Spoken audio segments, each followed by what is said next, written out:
You can't just ignore the evidence. I demand that you rule in my favor immediately. Madam, this court is adjourned. The cold air cut straight through my suit as the first patrol car rolled up with lights flashing blue on the wet asphalt, and Karen was already planted at the end of my driveway like a crossing guard from hell. It was May 3, 2024, and the smell of coffee from the courthouse lobby mixed with exhaust from a line of cars that seemed to stretch forever. 22 cars. Funeral ribbons on mirrors. A folded flag in the lead hearse. We were pausing at the courthouse steps for a quiet honor stop, the kind you don't talk over. Then Karen shoved 2 orange cones into my driveway like she owned the ground. She barked that nobody had permission to block her view, and she slapped a printed HOA rule sheet against my mailbox like it was a badge. She kept pointing at the procession and yelling, "Tow them. Tow all of them." Like we were parked for fun. That was the moment Karen stormed my courthouse steps driveway during a 22-car funeral, had no idea I am the judge, and yes, that's exactly what this fight became about. She didn't care that the man in the hearse served this town for 30 years. She didn't care that grieving families were standing on the steps holding tissues with shaking hands. She cared about control. She leaned toward the first officer and said I was running an illegal event and threatening her. I tried to speak calmly, because I always do. "Ma'am, it's a funeral stop. We'll be gone in 5 minutes." She snapped back, "Not 5 minutes. Not 1 minute." Then she pointed at me like I was trash and told the officer I was trespassing on HOA property. My driveway.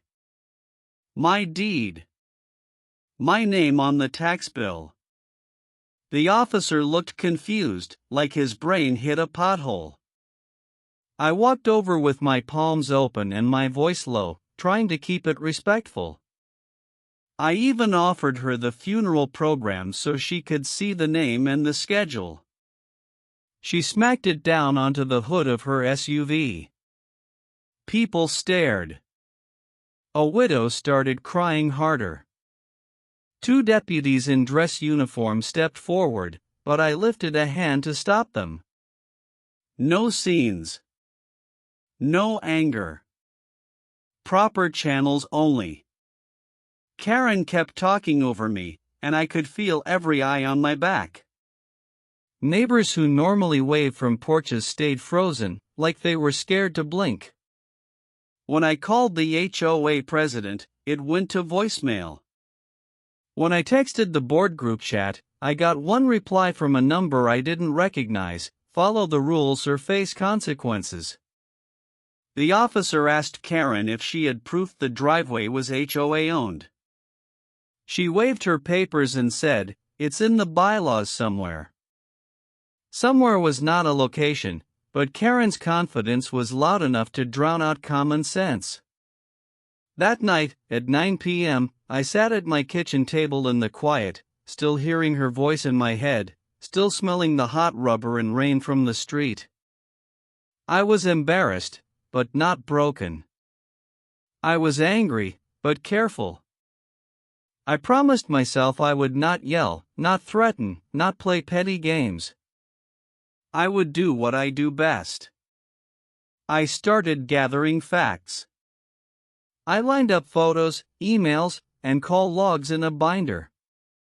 I printed my deed, the survey, and the HOA map that clearly showed my driveway was mine. Then I requested public records for every call Karen made to police and code enforcement in our neighborhood for the last year. 2 weeks later, the file landed with 63 pages.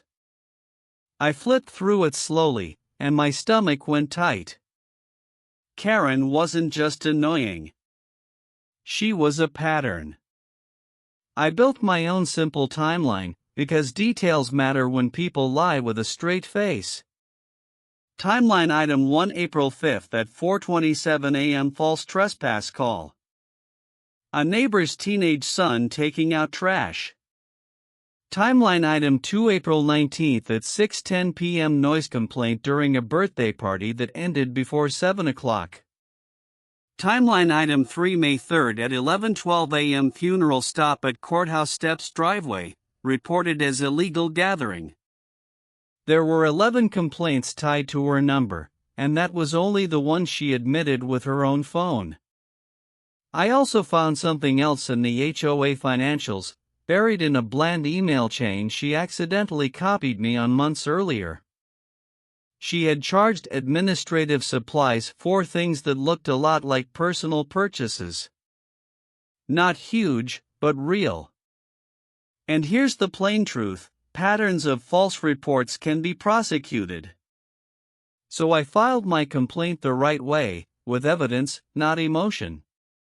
I requested a hearing. I kept my hands clean. The payoff came faster than Karen expected, because Karen thought she was untouchable. She showed up to the courthouse a week later, loud as ever, demanding a judge order me to stop using my driveway for events. She marched to the clerk window like she owned the building, and she didn't notice the bailiff staring at her with that tired look. The moment her case was called, she strutted into the courtroom and froze when she saw me on the bench. Her face went pale, then bright red, like a stoplight having a panic attack. She blurted out, "This is unfair. He knows me." The courtroom got quiet, then somebody in the back snorted. I didn't smile. I didn't have to. I said, "Ma'am, I will not hear a matter where there's even a hint of conflict. Your case will be reassigned." Then I nodded to the clerk and added, "But your sworn statements will remain in the record." She stumbled out, and right outside the doors, 2 officers asked her about the false reports and the misuse of HOA funds. Someone filmed it. Of course they did. By the weekend, the clip was everywhere in our little town. My neighbor's kid posted it with the caption "HOA Queen gets reality check," and the comments were brutal. People laughed, but it wasn't cruel laughter. It was relief. Like the whole street finally exhaled. The HOA held an emergency meeting on May 20th, 2024, and for once the room was packed.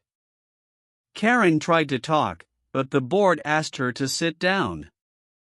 The city inspector stood up and confirmed the driveway boundaries, and the police report showed Karen called in 3 emergencies that weren't emergencies at all. The board voted to remove her as president, and she was fined $2,000 for HOA fund misuse and paperwork violations. She also got a written warning for false reporting, plus a no-contact order about me and my property. The next funeral stop at the courthouse was quiet, dignified, and untouched by cones. A week later, the widow I'd seen crying brought cookies to the courthouse and whispered thank you, like she'd been carrying that humiliation too. Please follow for more HOA showdowns like this. Do you think she got what she deserves? Comment below.